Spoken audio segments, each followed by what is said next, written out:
au sortir du désert, lorsqu'il est passé par certaines choses, il a pris la parole de Dieu dans Ésaïe 61 et il commença par cela en disant: l'Esprit de l'Éternel est sur moi, car il m'a oint pour. Qui veut dire qu'il a présenté l'Esprit de Dieu, il a déclaré clairement et ouvertement que c'était par l'Esprit de Dieu qu'il opérait, car en disant cela, il disait que c'est parce que l'Esprit de Dieu est sur moi, parce que Dieu m'a oint de son esprit, parce que Dieu m'a choisi, il m'a oint pour. Et à partir de cela, j'ai reçu la puissance de Dieu, j'ai reçu la puissance de l'Esprit. Je ne suis pas seul, je marche avec l'Esprit de Dieu. Amen, amen. Et par cela, je suis capable, j'ai reçu la capacité de faire certaines choses. Alléluia. Amen, il amen. Disait, Dieu m'a oint pour. Il m'a donné son esprit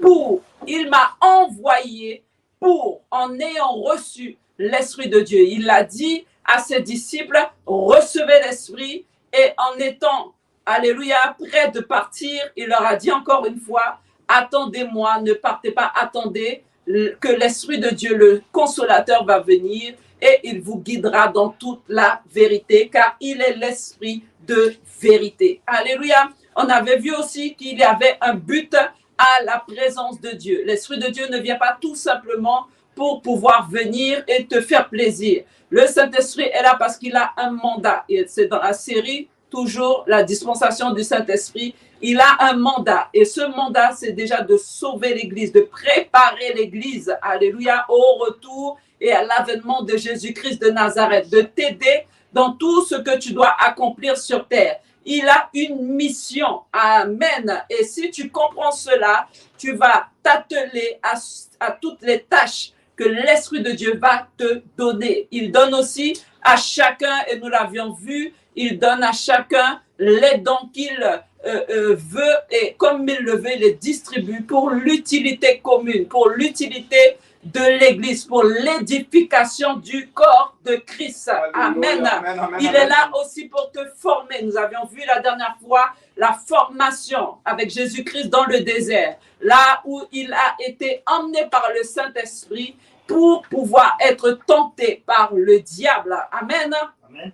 Et ainsi pouvoir développer de la même manière une intimité avec Dieu quand nous passons par certaines choses, par certaines épreuves, et que nous allons avec le Seigneur, nous apprenons à nous connaître, nous apprenons à connaître Dieu, nous apprenons à connaître de quelle manière il opère, nous apprenons à nous rapprocher de lui, nous apprenons dans le désert à nous appuyer tout simplement sur lui, car dans le désert, il n'y a pas de repère. Mais si nous sommes avec Dieu, la Bible nous dit dans Exode, Dieu était avec le peuple d'Israël. Et lorsque Dieu est avec toi dans le désert, lorsque tu sais regarder à cette colonne de fumée, à cette colonne de feu spirituel, tu ne seras pas emmené à tout vent de doctrine, mais tu seras ferme et tu passeras là où tu dois passer. Mais il faut d'abord apprendre à connaître Dieu. Il faut que tu le connaisses pour pouvoir, amen, lui faire confiance. Amen. Tu sauras que par certaines choses que tu auras vécues, que le Seigneur est capable de te délivrer et qu'il l'a déjà fait à plusieurs reprises et qu'il le fera encore. Amen, alléluia. Amen, amen, amen. Nous avions parlé du but. Alléluia. Car chaque personne a une mission. Il y a un but. Il y a un but à ce que le Seigneur soit venu sur la terre. Et nous avions vu ce texte qui est dans 1 Jean 3 à partir du verset 8. 1 Jean 3 à partir du verset 8. Alléluia, qui dit: le Fils de Dieu apparut, amen, afin de détruire les œuvres du diable. Le Fils de Dieu apparut afin de détruire les œuvres du diable. Amen. Alléluia. Donc, si nous comprenons cela, amen, nous savons, alléluia, qu'il y a des étapes qu'il faut passer pour pouvoir, alléluia, pour pouvoir, amen, arriver là où nous devons arriver. Et le fait même de pouvoir laisser l'Esprit de Dieu nous guider va nous donner la possibilité, la capacité d'apprendre, alléluia, ce que Jésus même apprenait à ses disciples. Il leur apprenait comment délivrer les malades, comment guérir les malades. Et tout simplement parce qu'il observait ce qu'il faisait et partout où il allait, il s'attelait à cette tâche. Il faisait ce qu'il fallait pour que les disciples voient ce qu'il faut faire. Et j'aimerais dire que si Dieu marche au milieu de nous et que nous n'observons pas ce qu'il est en train de faire, nous ne pouvons pas apprendre. Nous devons apprendre à nous discipliner dans ce qui est de l'observation à ce que Dieu est en train de faire. Tout le temps observer pour apprendre. Nous ne pouvons pas apprendre sans observer. Amen, amen. Nous devons observer ce que Dieu fait, ce que Dieu dit, les temps, les circonstances, comment il a l'habitude d'agir et même des choses que nous verrons qu'il le fera différemment, mais en observant, nous allons pouvoir comprendre ce qu'il veut faire. Si nous n'observons pas, si nous ne sommes pas disciplinés, si nous ne cherchons pas à lui demander, les disciples disaient, Père, apprends-nous à prier, apprends-nous les choses, montre-nous comment faire. Si nous disons oui, nous avons un ministère de délivrance, nous avons un ministère pour telle chose, mais nous ne demandons pas au Seigneur de nous apprendre à le faire. Alléluia. Et je veux encourager une vie en disant, même en étant sûr d'avoir reçu le don de délivrance, quel que soit le don qui t'est donné par l'Esprit de Dieu, il faut que tu cherches aussi, non pas seulement en observant ton leader, en observant ton père spirituel, mais il faut aussi que tu cherches la face de Dieu personnellement. Il faut que tu laisses l'Esprit de Dieu aussi te montrer comment opérer avec le don que lui-même t'a donné. Amen, Alléluia. amen. Parce que nous pouvons observer, et il est important, et il est même facultatif, d'observer nos pasteurs. Il est important d'observer ton père spirituel, ta mère spirituelle, pour pouvoir reproduire certaines choses. Cela va t'aider. Mais en même temps, il faut que l'Esprit de Dieu aussi t'enseigne. Il t'enseignera au travers de ceux qui sont devant toi. Et il t'enseignera personnellement par rapport à ce qu'il veut faire au niveau de ta vie. Parce qu'il y a des choses où il dit que l'œil n'a jamais vu et que les oreilles n'ont jamais entendu. Qui veut dire que peut-être qu'il y aura quelque chose, une particularité qu'il rajoutera à ton ministère pour pouvoir toucher peut-être un certain type de personnes. Rappelez-vous que Paul se disait apôtre des païens et que Pierre se disait apôtre des Juifs. Donc, il y a quelque chose que l'Esprit de Dieu peut te rajouter par rapport à ton temps, par rapport à la situation, par rapport à ta génération. Il faut que tu sois attentif parce qu'à un certain moment, le Saint-Esprit te dira, maintenant tu as appris comme cela, mais j'aimerais que tu rajoutes telle chose. Et si nous restons focalisés, enfermés dans nos pensées, captifs dans nos pensées, en nous disant, mais parce que j'ai toujours vu ainsi, donc je ne changerai pas, alors que l'Esprit a besoin de t'utiliser d'une autre manière, tu seras bloqué, alléluia, et tu ne pourras pas, amen, agir. Amen, tu ne pourras pas te laisser, alléluia, être utilisé par le Saint-Esprit. Alors, je n'appelle pas à la rébellion, amen, mais vous me comprenez. Alléluia. Amen. Amen. Nous avions vu, alléluia, que Dieu était là, que Jésus est venu sur terre pour pouvoir délivrer, amen, délivrer les captifs. Colossiens 1 à partir du verset 12. Colossiens 1 à partir du verset 12. Rendez grâce au Père qui vous a rendu capable d'avoir part à l'héritage des saints dans la lumière, qui nous a délivrés, verset 13, de la puissance des ténèbres et nous a transportés dans le royaume du Fils de son amour. Amen. Amen. En qui nous avons quoi? La rédemption et la rémission des péchés. Donc, Dieu a fait tout cela. Il est mort à la croix afin que nous puissions être sauvés et que nous soyons transportés, amen, de la puissance des ténèbres à la puissance, amen, dans le royaume du Fils de Dieu par, alléluia, sa grâce. Alors, qu'est-ce qu'on va continuer tout simplement aujourd'hui en revenant encore sur ce temps que Jésus-Christ a passé dans le désert. La parole de Dieu nous dit qu'il était dans le désert, amené par l'Esprit de Dieu. Alléluia. Et je veux qu'on comprenne certaines choses parce que la délivrance n'est pas tout simplement d'élever la voix et de crier et de dire « je te chasse », mais la délivrance est quelque chose de complet que nous devons assimiler, que nous devons comprendre pour pouvoir, alléluia, opérer dans l'esprit. Il y a des choses que nous devons faire si nous voulons devenir fils.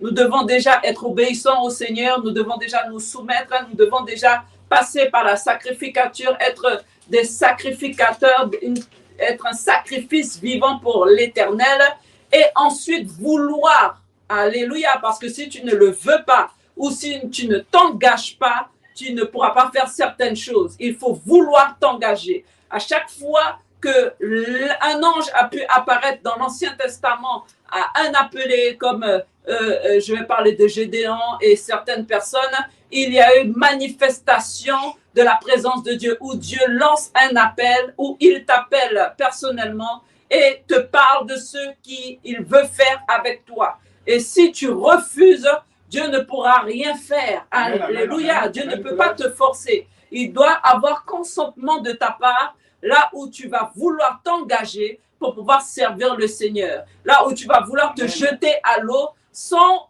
calculer la profondeur de cette eau, sans calculer les dangers, il va falloir que tu te laisses faire. Le Saint-Esprit, en emmenant Jésus dans le désert, n'a pas forcé Jésus. Et Jésus lui-même n'a pas été là en calculant, en se disant non, mais si je vais dans le désert et il n'y aura rien à manger, parce que c'est le calcul que nous faisons.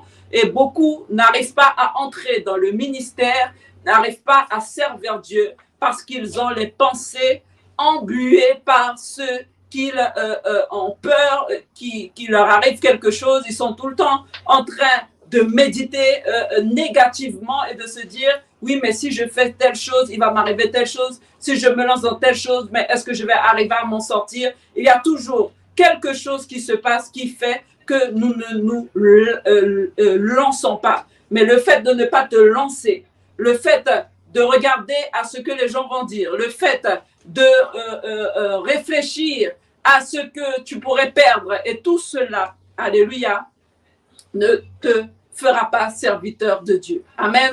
Il faut tout simplement que tu démontres à Dieu. C'est la première manière de montrer à Dieu que tu as foi en lui, c'est de te laisser guider par le Saint-Esprit dans le désert. Alléluia. De laisser le Saint-Esprit t'amener là où il veut t'emmener, parce que si tu lui fais confiance avec ta vie, tu ne seras jamais déçu et il ne t'abandonnera jamais. Rappelle-toi de Job, avec tout ce qu'il a passé. Job était intègre. La Bible nous dit qu'il faisait ce qu'il fallait. Mais quand même, Job pouvait voir un dysfonctionnement au niveau de sa vie spirituelle qui s'est déteint même au niveau du physique. Parce qu'il s'est dit, il y a quelque chose que je n'ai pas fait. Pourquoi suis-je malade? Pourquoi les gens me rejettent? Mais je crois et je suis sûr que j'ai fait tout ce que Dieu me demandait. Mais Dieu est souverain et il le fait comme il le veut. Alléluia.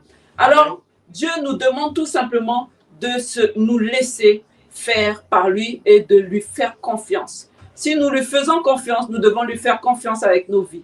Si nous disons faire confiance à Dieu, nous devons le laisser nous diriger, non pas seulement par ce que nous voulons, mais par ce que Dieu demande de nous. À un moment, il dit à Pierre qu'on va lui attacher la ceinture à ses reins et qu'il ne sera plus guidé par lui-même, mais quelqu'un le guidera là où il ne veut pas aller.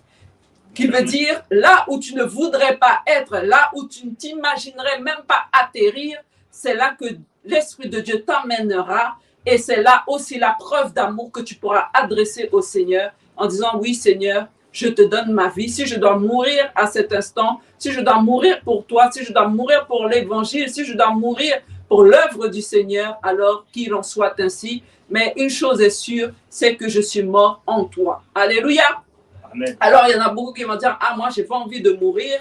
Mais si tu aimes Dieu et si tu crains celui qui peut tuer l'âme, alléluia, celui qui peut tuer l'esprit et le corps, alléluia, celui qui peut anéantir en une phrase, en un mot, tout ce que tu peux être, alors tu pourras, amen, si tu lui fais confiance, tu verras ce qu'il sera capable de faire. Alors, on revient dans notre texte, dans Matthieu 4, à partir du verset 1. Alléluia, Matthieu 4, à partir du verset 1. On va commencer à partir du verset 2. Là où la parole de Dieu nous dit que Jésus avait jeûné. Amen. Après avoir jeûné au verset 2, après avoir jeûné 40 jours et 40 nuits, il eut faim. Amen. Ainsi, le tentateur s'étant approché, lui dit, alléluia. Alors, remarquons ce qui se passe après les 40 jours, après qu'il ait fini de jeûner, après qu'il ait fini d'être dans la présence de Dieu. On va dire qu'il était toujours dans la présence de Dieu. Mais après qu'il ait fini ce qu'il était venu faire, le diable était déjà là en train d'observer. L'ennemi était déjà positionné quelque part et il attendait patiemment, amen, afin de s'approcher de Jésus. Qui veut dire que l'ennemi, même quand tu ferais 160 jeûnes, l'ennemi a les yeux sur toi. L'ennemi te voit. L'ennemi voit l'action que tu poses dans l'esprit. L'ennemi sait que tu es en train de jeûner et il sait qu'à ce moment précis, tu es dans la présence de Dieu. Tu te sens environné par l'Esprit de Dieu. Tu sens que maintenant, tu es peut-être fort dans l'esprit, quel que soit selon les jeunes et selon les personnes. Mais quand nous jeûnons et nous pouvons arriver à 40 jours, il y a une dimension d'esprit que nous allons atteindre. Il y a une dimension dans l'esprit où nous allons être, où nous allons nous dire, oui, maintenant, je suis proche de Dieu. Rappelle-toi que Moïse pouvait monter et jeûner 40 jours et recevoir les tablettes où étaient inscrits les lois de Dieu. À ce moment, Dieu va te parler. Quand tu es dans ce temps, Dieu répond même à tes prières. Dieu répond à ce que ton cœur demande. Dieu est présent à cet instant, mais l'ennemi aussi est présent à cet instant. Et la Bible nous dit qu'à un moment, Jésus eut faim. L'ennemi s'approche lorsqu'il sent qu'il y a faiblesse. Il sent et il se doute bien en se disant, oui, là, je pense qu'il va avoir faim.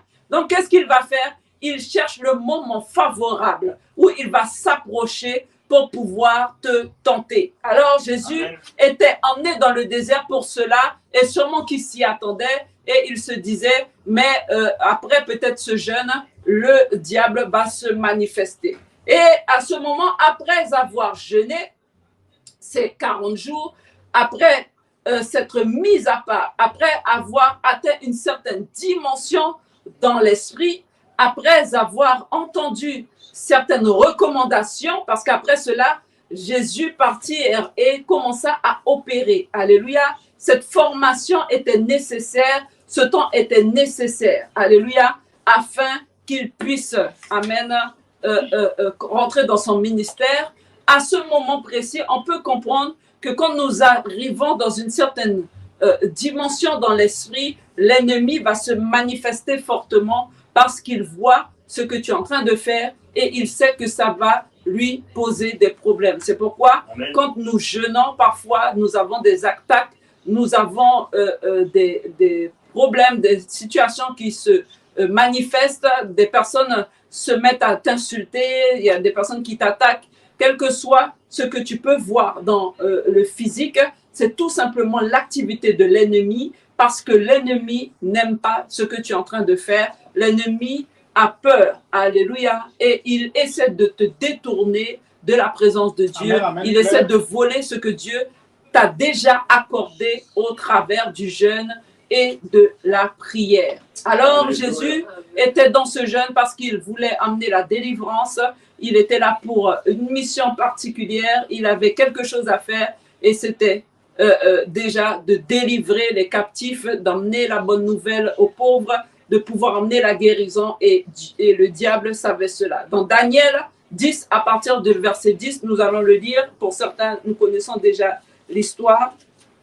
Alléluia. De la même manière, Daniel pouvait jeûner et prier, et de la même manière, le diable pouvait se manifester, amen, pour empêcher, alléluia, la manifestation, la main de Dieu et la bénédiction, alléluia, du Seigneur. La parole de Dieu nous dit, dans Daniel 10, à partir du verset 10.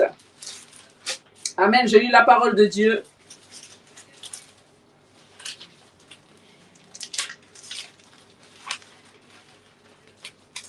Alléluia.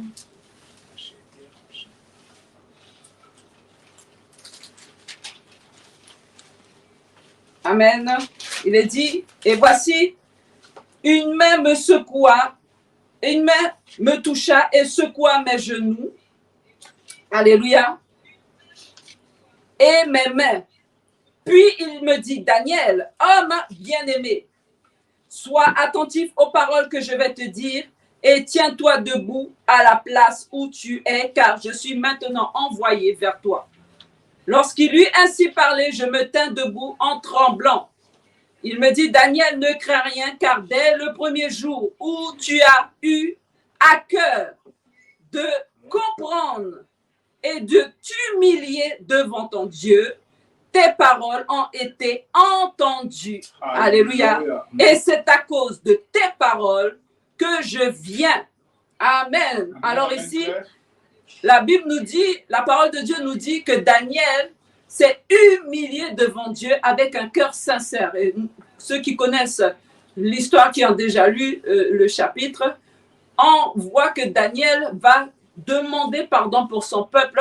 Il demande pardon pour toutes les personnes qui ont offensé le Seigneur, et il demande à Dieu de l'aide. Daniel était en train de faire une prière, je vais même pas dire c'est une prière, que c'est une prière internationale, mais une prière divine. Alléluia, afin que Dieu puisse opérer et que Dieu puisse changer les situations, toucher et son peuple. Et la Bible nous dit que l'ange lui apparaît et lui dit, à cause de tes prières, à cause de tes paroles, à cause de ton cœur, à cause de ce que tu étais en train de demander, alléluia, à cause de ce que tu étais en train d'adresser comme prière au Seigneur, Dieu m'a envoyé vers toi. Alléluia. Et il nous dit encore, le chef du royaume de Perse m'a résisté 21 jours, mais voici Michael, l'un des principaux chefs, est venu à mon secours et je suis demeuré là auprès des rois de Perse. Je viens maintenant pour te faire connaître ce qui doit arriver à ton peuple dans la suite des temps, car la vision concerne encore ces temps-là. Amen. Donc, lorsque Daniel était en train de chercher la face de Dieu, sérieusement, il était en train de chercher la face de Dieu parce qu'il voulait vraiment que Dieu agisse et que Dieu touche son peuple et que Dieu délivre, parce que c'est une délivrance spirituelle. Qu'est-ce qui se passe? À partir de ce moment-là, l'ennemi s'est manifesté. Et souvent, il y a des jeûnes ou il y a des prières pour lesquelles il n'y a pas de résultat. Pourquoi? Parce que ce sont des jeûnes qui soit sont mal faits, soit sont faits avec un cœur orgueilleux ou un cœur égoïste. Mais il y a des jeûnes où nous croyons que Dieu agit rapidement. Pourquoi? Parce que ce jeûne n'est pas un jeûne centré sur nous-mêmes, mais un jeûne qui est fait pour le peuple de Dieu, qui est fait pour l'Église, un cœur d'intercesseur pour pouvoir emmener la délivrance pour le royaume de Dieu. Alors à ce moment, on va dire que Daniel avait atteint un certain niveau dans l'esprit, tout comme nous l'avons vu avec Jésus, et cela a amené la manifestation, alléluia, de l'ennemi qui a voulu intercepter, amen, cette prière, intercepter la réponse à cette prière, car le diable vient et il attend un temps favorable. Il va se retirer. La Bible nous dit, nous pouvons le lire dans Luc 4, à partir du verset 13, je vais aller rapidement.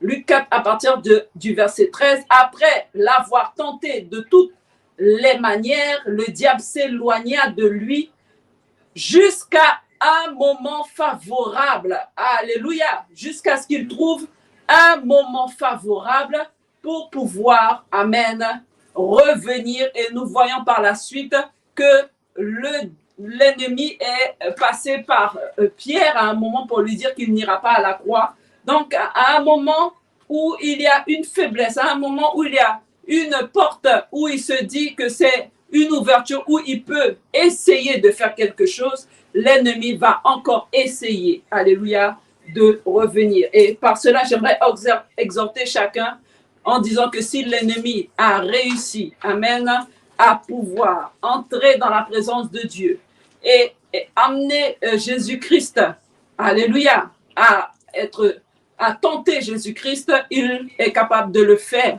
amen, dans ta vie.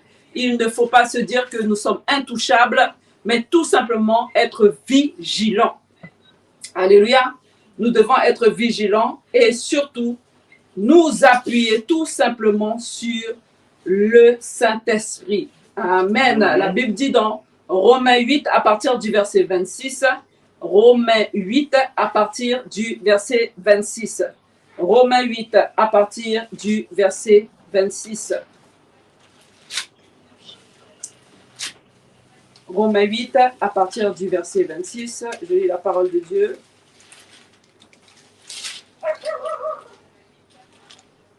Il est dit, de même aussi l'Esprit nous aide dans notre faiblesse, car nous ne savons pas ce qu'il nous convient de demander dans nos prières, mais l'Esprit lui-même intercède par des soupirs inextricables, inexprimables.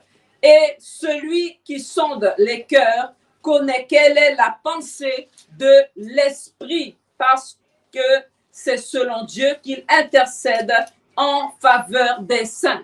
Qui veut dire que nous devons nous remettre à Dieu. Amen, et nous devons prendre l'habitude de nous laisser guider par le Saint-Esprit pour pouvoir élever une prière, une intercession en faveur du peuple, en faveur de ceux qui en ont besoin. Et si Amen. Nous ne reconnaissons pas que nous avons besoin du Saint-Esprit pour faire ce que nous devons faire, nous ne pouvons pas aider les autres, nous ne pouvons pas emmener la délivrance, amen, pour quelqu'un d'autre. La parole de Dieu nous dit, là où il y a l'Esprit de Dieu, il y a la liberté. Amen, lorsque l'Esprit de Dieu est dans ta vie, juste par ta présence, peut-être que tu es amené à faire quelque chose pour quelqu'un, peut-être que tu es amené à visiter une personne, peut-être que tu es amené à t'approcher de quelqu'un, mais cette personne a un caractère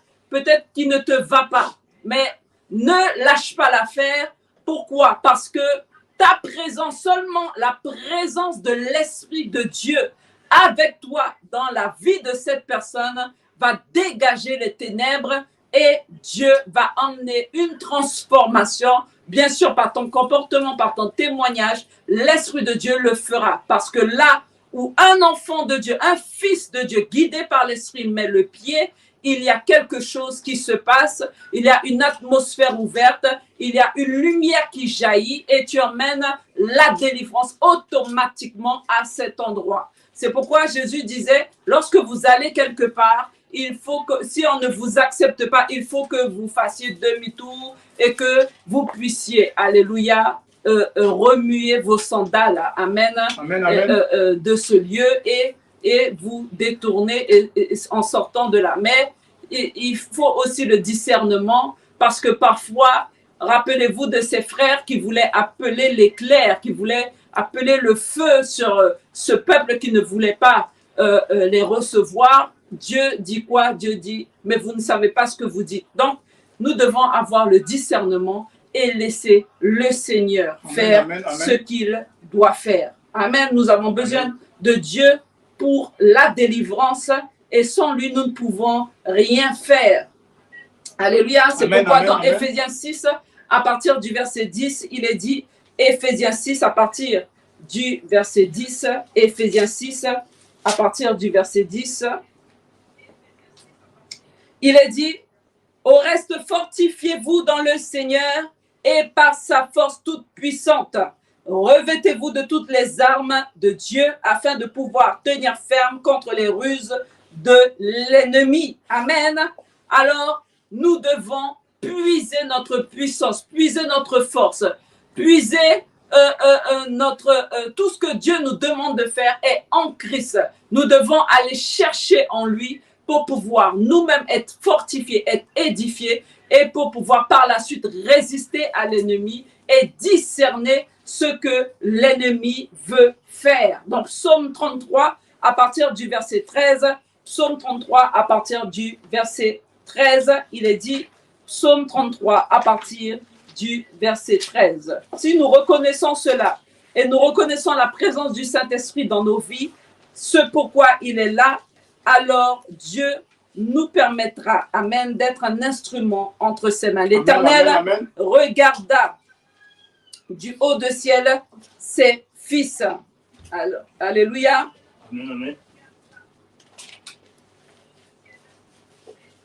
Alléluia. Et il dit, je vais le prendre à partir plutôt du verset 12. Heureuse la nation dont l'Éternel est le Dieu. Heureux le peuple qui choisit son héritage. Amen. L'Éternel regarde du haut des cieux et il voit tous les fils de l'homme.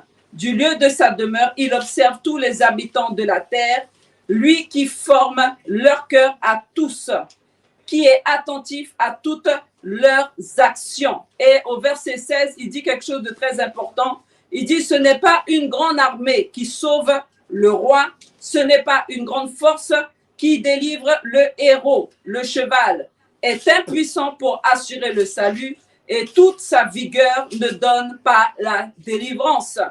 Voici, l'œil de l'Éternel est sur ceux qui le craignent, sur ceux qui espèrent en sa bonté, afin d'arracher leur âme de la mort et de les faire vivre au milieu de la famine. Notre âme espère en l'Éternel. Il est notre secours et notre bouclier. Alors, lorsque nous nous appuyons sur le Seigneur, nous ne nous appuyons pas sur notre propre force, nous nous appuyons sur l'Esprit de Dieu, car ce n'est pas un cheval, c'est une expression qui va te délivrer, ce n'est pas quelqu'un d'autre qui va pouvoir le faire, mais c'est l'Esprit de Dieu qui va t'aider à t'en sortir si tu prends la décision, alléluia, de t'appuyer sur le Seigneur. Et pour cela, il faut prendre l'habitude de consulter le Seigneur. Pourquoi? Parce que lorsque nous parlons de délivrance, on doit comprendre quelque chose.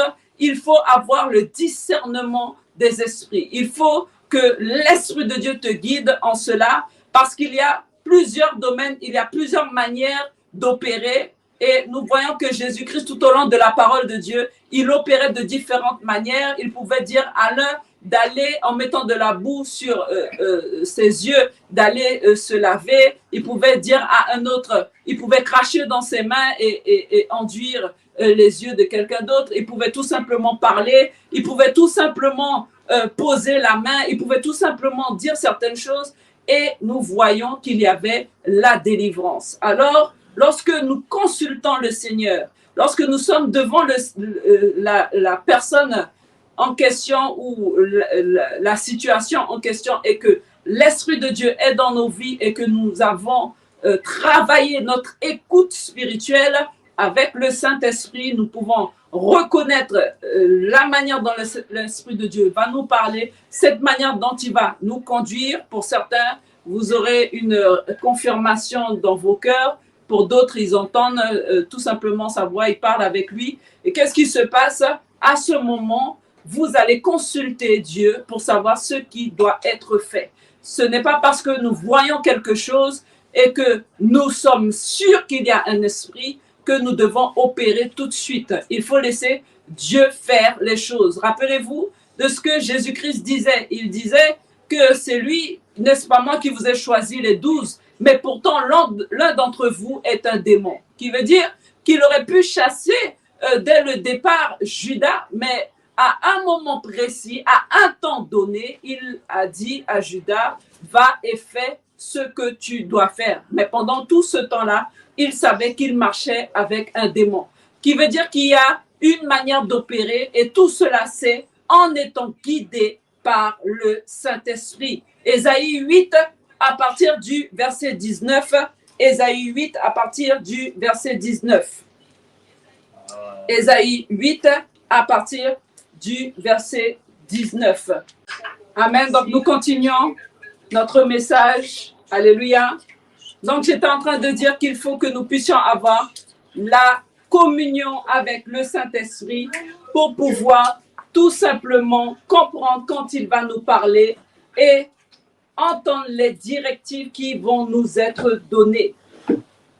Rappelez-vous de cette femme dans Acte 16 à partir du verset 16. Acte 16 à partir du verset 16. Acte 16 à partir du verset 16, nous lisons. Acte 16 à partir du verset 16.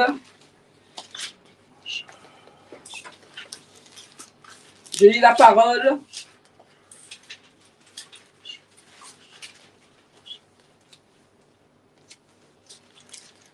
Acte 16 à partir du verset 16. Il est dit, comme nous allions au lieu de prière, une servante qui avait un esprit de python et qui, en devinant, procurait un grand profit à ses maîtres. Donc nous sommes dans Acte 16 à partir du verset 16. Vint au-devant de nous et se mit à nous suivre, Paul et nous.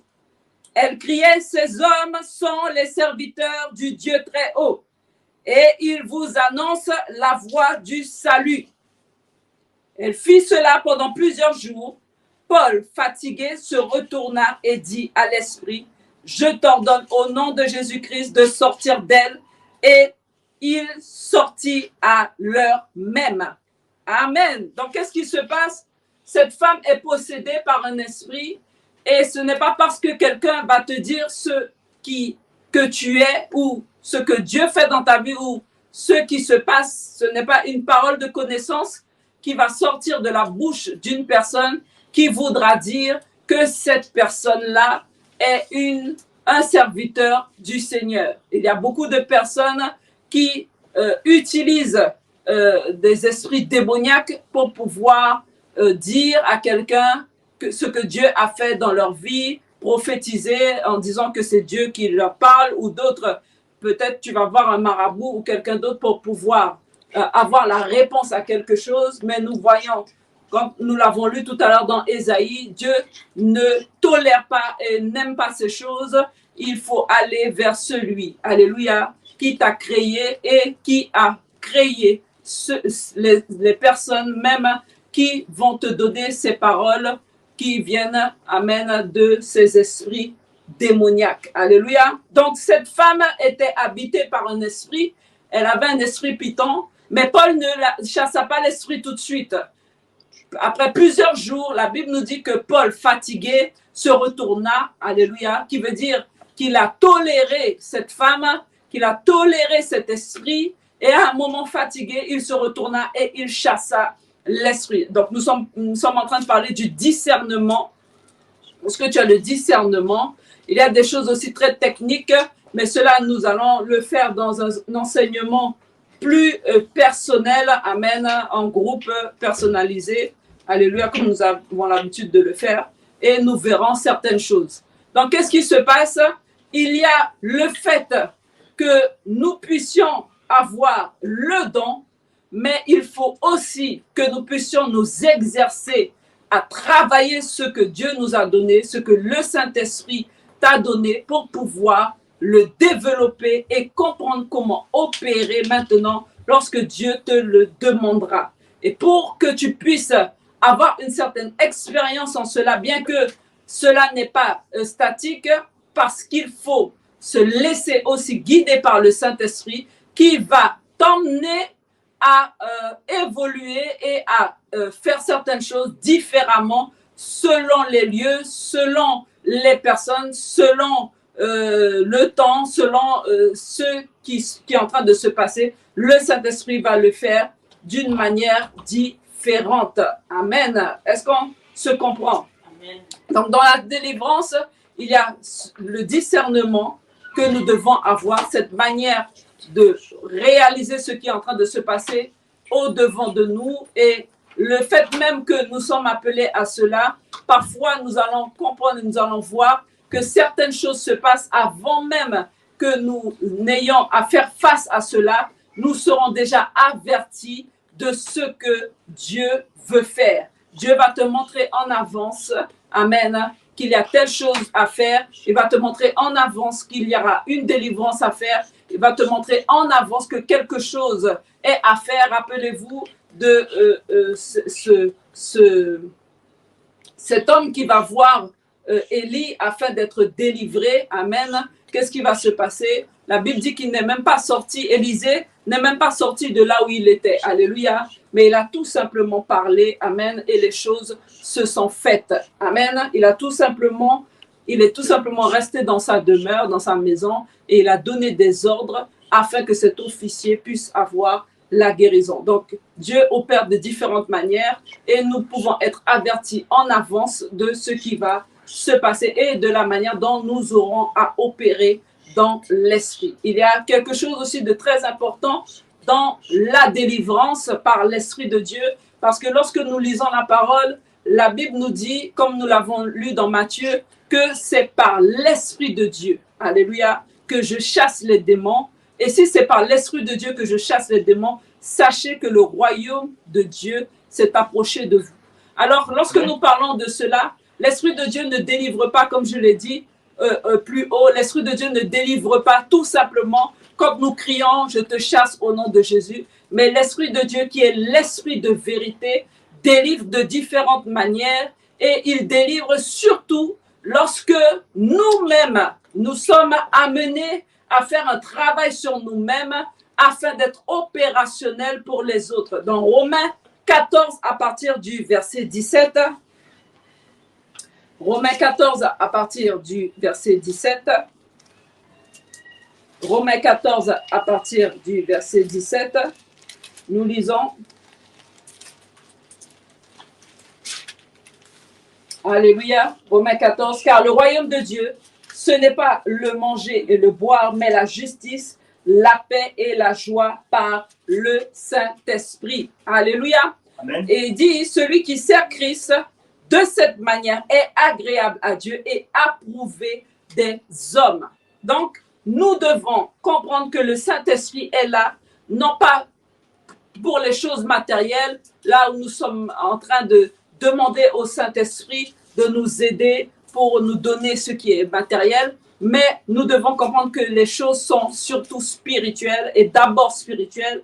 Le royaume de Dieu n'est pas dans ces choses, dans le manger et le boire, dans les vêtements et ce genre de choses, mais le royaume de Dieu est dans la paix, dans la joie que donne le Saint-Esprit. Le royaume de Dieu est en passant par l'Esprit de Dieu, en faisant les choses avec le Saint-Esprit, car il est celui qui nous conduit dans la vérité. Et le fait même d'avoir l'Esprit de vérité nous emmène dans la délivrance. Dans Jean 8, à partir du verset 32, vous pouvez le noter rapidement, vous connaîtrez la vérité et la vérité vous affranchira. La vérité, d'entendre la parole de Dieu, tout simplement nous être prêchés, de recevoir un enseignement, emmène une délivrance. Cela va nous affranchir du péché dans lequel nous étions. Cela va briser des chaînes parce que notre connaissance va augmenter et nous allons pouvoir maintenant réaliser que là où nous étions n'était pas un bon endroit. Nous allons évoluer dans nos pensées, dans notre façon de voir les choses en apprenant quelque chose de nouveau. Donc, vous connaîtrez la vérité et la vérité vous libérera, la vérité vous délivrera. Et tout cela est fait par l'Esprit de Dieu. Ésaïe 42, à partir du verset 7, nous dit « Pour ouvrir les yeux des aveugles, pour faire sortir de prison le captif et de leur cachot ceux qui habitent dans les ténèbres. » L'Esprit de Dieu vient pour ouvrir les yeux des aveugles. La Bible dit que Dieu ne prend pas en compte, alléluia, les temps d'ignorance. Et c'est quelque chose de très important parce que Dieu nous dit que manque de connaissance, mon peuple périt. Il y a des choses que nous ne comprenons pas parce que nous n'avons pas la connaissance de ces choses-là. Et alors que nous entendons un enseignement, nous avons déjà vu pour la plupart que Dieu est capable de te délivrer tout simplement en écoutant un enseignement, l'esprit de vérité, l'esprit attaché à cette parole, l'esprit qui est la parole. Cet esprit, le Saint-Esprit, va descendre dans ton cœur, il vient et il sépare jointure et moelle. Et à ce moment même, au moment où tu assimiles la parole, il y a une délivrance qui s'opère. J'essaie de dire qu'il y a plusieurs manières d'être délivré. Ce n'est pas tout simplement en imposant les mains, mais en entendant une parole, car ce qui est important, c'est les choses spirituelles. Alors qu'une parole est prononcée, parce que la parole est esprit et vie, lorsque cette parole te touche, là où tu es, tu peux avoir une délivrance. La parole de Dieu dit qu'alors que Dieu parle à Ézéchiel, au moment où il entend la parole, il se tint debout. Alléluia. Au moment où la parole entre en toi, au moment où tu reçois, tu acceptes cette parole, qu'est-ce qui va se passer? Il y aura une manifestation spirituelle et aussi une manifestation physique.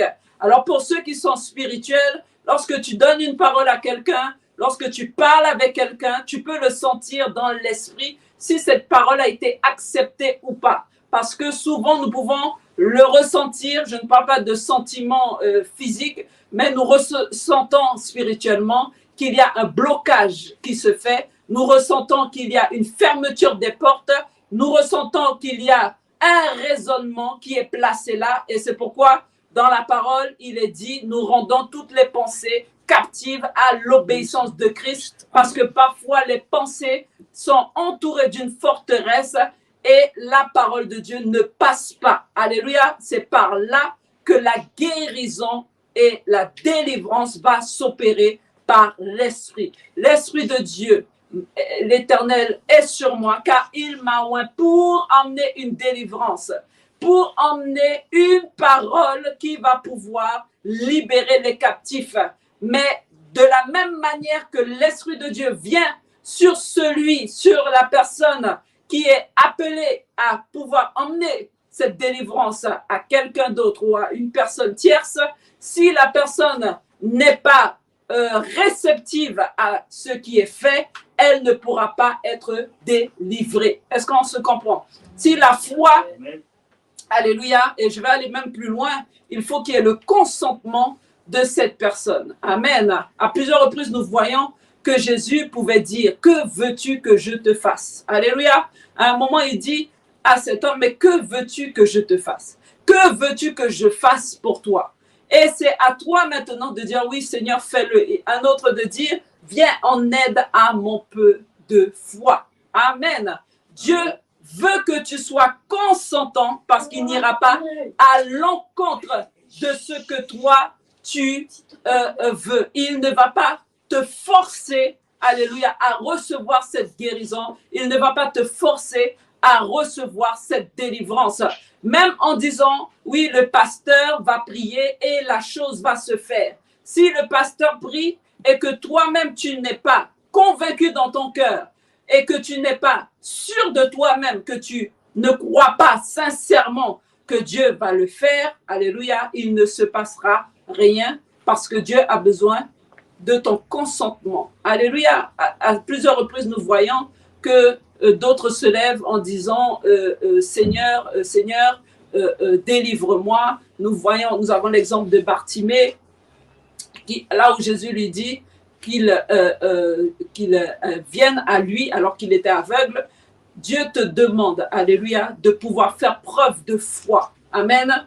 Preuve de violence, alléluia, par toi-même pour pouvoir, alléluia, recevoir cette délivrance. Nous avons aussi l'exemple de cette femme dans Luc 13, à partir du verset 15. Luc 13, à partir du verset 15. la Bible nous parle de cette femme qui était en captivité. Nous allons le prendre rapidement. Luc 13 à partir du verset 15. Luc 13 à partir du verset 15. Amen. Il est dit ici, je vais remonter légèrement, Jésus, à partir du verset 10, Jésus enseignait dans une des synagogues le jour du sabbat. Et voici, il y avait là une femme possédée d'un esprit qui la rendait infirme depuis 18 ans. Elle était courbée et ne pouvait pas du tout se redresser. Alléluia. Et qu'est-ce qui se passe lorsqu'il la vit? Jésus lui adressa la parole et lui dit, « Femme, tu es délivrée de ton infirmité. » Et lui imposa les mains. À l'instant, elle se redressa et glorifia Dieu. Alléluia. Mais le chef de la synagogue, indigné de ce que Jésus avait opéré, cette guérison, un jour du sabbat, dit à la foule, « Il y a 6 jours pour travailler. Venez donc voir, vous faire guérir ces jours-là et non pas le jour du sabbat. » Et Jésus qui répond au verset 15, « Hypocrite, lui répondit le Seigneur, est-ce que chacun de vous, le jour du sabbat, ne détache pas de la crèche son bœuf ou son âne pour le mener boire? Et cette femme qui est une fille d'Abraham et que Satan tenait liée depuis 18 ans, ne fallait-il pas la délivrer de ses chaînes le jour du sabbat? » Tandis qu'il parlait ainsi, tous ses adversaires étaient confus et la foule se réjouissait de toutes les choses glorieuses. Alléluia. Donc ici, il y a 2 choses qui se passent. Jésus emmène la délivrance pour cette personne qui était captive de l'ennemi pendant 18 ans. Mais la Bible nous dit aussi que c'était une fille d'Abraham, qui veut dire que c'était une femme du Seigneur, une femme de Dieu, un enfant de Dieu qu'il fallait délivrer, que ce soit le jour du sabbat ou pas. Car pour le Seigneur, le fait même d'emmener la délivrance dans la vie de quelqu'un est une chose à faire, une chose primordiale. Tant que l'Esprit est dans nos vies et que Dieu peut nous utiliser, nous devons le faire autant convenable, autant qui est défini par Dieu. Et nous voyons aussi que certaines personnes qui auraient pu être délivrées à ce moment-là, parce que lorsque Dieu opère ce type de délivrance, de guérison, normalement, lorsque tu es présent, tu es aussi amené à être délivré par ce que tu viens de voir. Tu es amené aussi à changer de raisonnement, de comportement par ce témoignage qui est en train de se dérouler devant toi. Le fait de voir cette femme qui était captive depuis 18 ans devrait normalement changer la manière et la mentalité de ces pharisiens et de ces personnes qui étaient présentes. Et c'est pourquoi cela a prêté à confusion, parce qu'ils étaient dans le raisonnement humain, ils étaient dans tout ce qui est au niveau de la loi, en se disant que le jour du sabbat, il ne faut rien faire. Mais le jour du sabbat est le jour du Seigneur, et c'est au Seigneur de faire ce qu'il doit faire ce jour-là. Alors à ce moment, ils sont restés pour certains captifs de leur mentalité, captifs de leur pharisianisme, captifs de leur manière de voir les choses, et n'ont pas permis à l'Esprit de Dieu d'entrer dans leur vie pour pouvoir emmener une délivrance. Car le fait même d'être captif d'une telle manière, amen, est une façon, alléluia, d'être emprisonné, et cela peut nous emmener en enfer. Alléluia, cela peut nous emmener à la perdition. Pourquoi?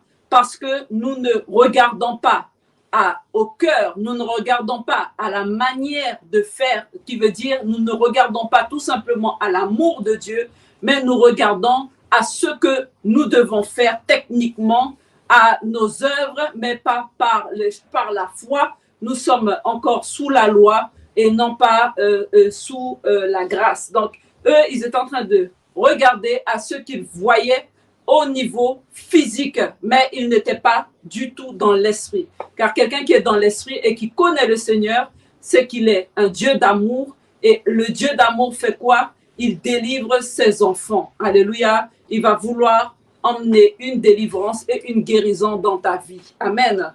Donc, ils ne voyaient pas à cette femme qui souffrait, ils n'ont pas regardé à ce besoin qu'elle avait, mais ils ont regardé tout simplement à ce qu'ils pensaient et à cette tradition qu'ils avaient de pouvoir ne rien faire le jour du sabbat. Donc, Galates 5, à partir du verset 1, il est dit quoi? C'est pour la liberté que Christ nous a franchis. Alléluia.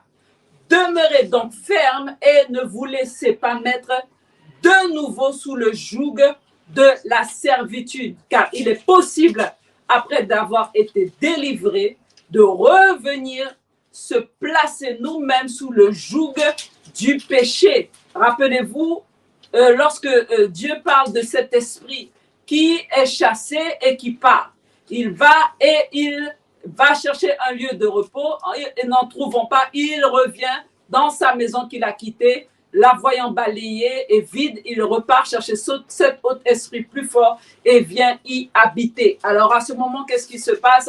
Nous nous remettons sous la servitude de l'ennemi, et pour beaucoup qui ont déjà été délivrés parce qu'ils n'ont pas obéi ou parce que quelque chose s'est passé, quel que soit ce qui s'est passé dans leur vie, alléluia, ils ont encore ouvert une porte et l'esprit qui était parti revient à nouveau avec cet autre, et nous voyons que certaines personnes recommencent à faire ce qu'elles avaient déjà abandonné. Pourquoi? Parce que le même esprit, amen, est revenu avec d'autres esprits. Alléluia.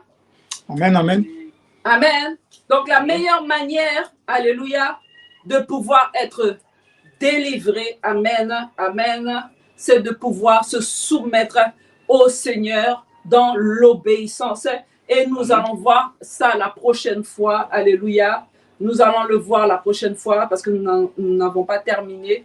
Nous allons voir la prochaine fois, alléluia. Nous allons faire une troisième partie s'il le faut, amen, de ce que l'Esprit de Dieu chasse les démons. Il faut que nous puissions prendre conscience de la présence du Saint-Esprit dans nos vies pour pouvoir travailler avec le Seigneur, pour pouvoir être utilisés par le Seigneur, car seuls nous ne pourrons pas le faire. Il faut que nous puissions avoir une intimité, une communion, une union avec le Saint-Esprit pour pouvoir opérer dans ce que Dieu nous appelle à faire. Sans cela, nous allons faire les choses par nous-mêmes. Nous allons ouvrir la porte à l'ennemi, à la divination, à la sorcellerie et à toute autre chose. Et nous allons dire que c'est le Seigneur qui opère en nous, alors que l'Esprit de Dieu nous a quittés il y a un moment et que nous faisons les choses par nous-mêmes. Rappelle-toi de Saül qui était rempli du Saint-Esprit et à un moment donné, parce qu'il n'a pas voulu obéir et qu'il a bravé même la sacrificature du prophète, qu'est-ce qui va se passer à ce moment-là même? La Bible dit que Dieu ôta son esprit et lui donna un mauvais esprit. Alléluia. Donc oui, Dieu est capable de le faire, mais nous ne voulons pas arriver à ce niveau-là et nous croyons que Dieu est capable de nous amener, alléluia, à marcher selon sa parole. Alors nous allons élever la voix tout simplement, amen, et nous allons demander au Seigneur de nous aider, amen, à nous soumettre à sa volonté, à son esprit, à sa formation. Et je veux vraiment qu'on réalise la présence du Saint-Esprit dans nos vies chaque jour, la présence du Saint-Esprit dans nos vies à chaque instant, la présence de l'Esprit de Dieu en toi à chaque moment, lorsque tu es conscient, lorsque tu marches avec une conscience claire, une conscience ouverte, un esprit bien disposé, là où à chaque moment, à chaque instant, je parle de chaque seconde, réaliser qu'il est là avec toi, que tu n'es pas seul, que tu ne vis pas seul, que tu ne marches pas seul, que tu ne manges pas seul, que tu ne te baignes pas seul, quel que soit ce que tu fais, vous êtes un, vous êtes deux, et qu'est-ce qui va se passer? Par cette prise de conscience, tu feras déjà attention à toi-même et à ta manière d'agir, et tu feras attention aux autres, et tu chercheras à faire la volonté de Dieu pour l'avancement de l'œuvre. Alléluia. Amen. Alors, on va élever la voix et on va dire, Seigneur, donne-moi à partir de cette semaine, de pouvoir focaliser mon esprit sur toi, de pouvoir focaliser mes pensées sur la présence du Saint-Esprit dans ma vie. Élève la voix là où tu es, Éternel. Nous voulons te rendre grâce aujourd'hui pour ta parole. Nous voulons te dire merci, Seigneur, parce que tu ne nous abandonnes jamais. Merci parce que tu es encore là avec nous. Merci parce que tu nous parles encore par ta parole, par ta présence, par ton esprit.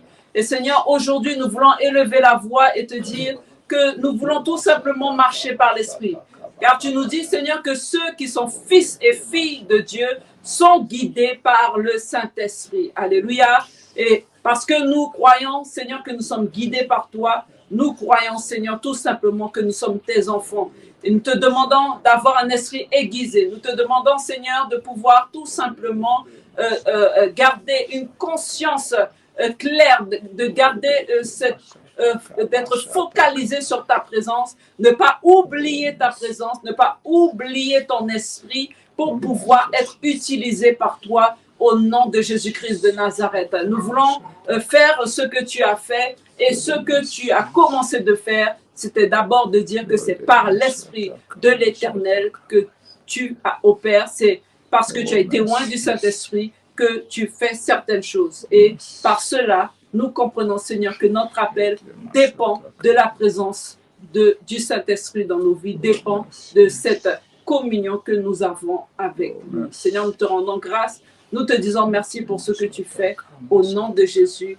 Amen. Alléluia. Alors, soyez bénis. Amen. Il y a eu des dysfonctionnements au niveau de la vidéo.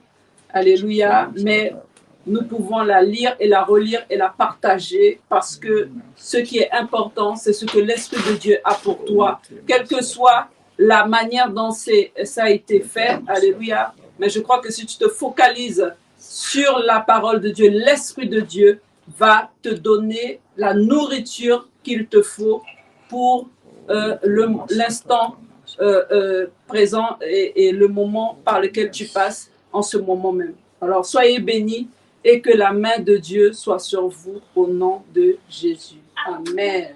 Alléluia. Amen. Donne une main d'acclamation au Seigneur. Alléluia.